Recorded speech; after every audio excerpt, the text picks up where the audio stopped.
இலங்கையில் தமிழ் எம்பிக்களுடன் அதிபர் ரணில் விக்ரமசிங்கே ஆலோசனை நடத்தினார்.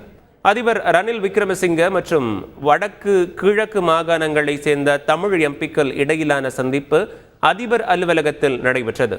அப்போது நல்லிணக்கம், மீள்குடியமர்த்தல், அகதிகள் முகாம்களில் உள்ள பிரச்சனைகள் உள்ளிட்ட விஷயங்கள் குறித்து கலந்தாலோசிக்கப்பட்டதாக கூறப்படுகிறது.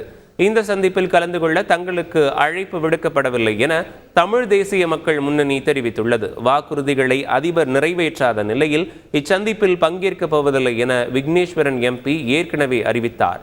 இதனிடையே அதிபர் ரணில் விக்ரமசிங்கே தமிழர் பிரச்சினைக்கு தீர்வு காண்பதில் அக்கறையுடன் இருப்பதாகவும் அடுத்த நாடாளுமன்றத்தில் ஒரு புதிய அரசியலமைப்பை உருவாக்க தயாராக இருப்பதாகவும் உயர்கல்வி அமைச்சர் சுரேன் ராகவன் தெரிவித்தார்.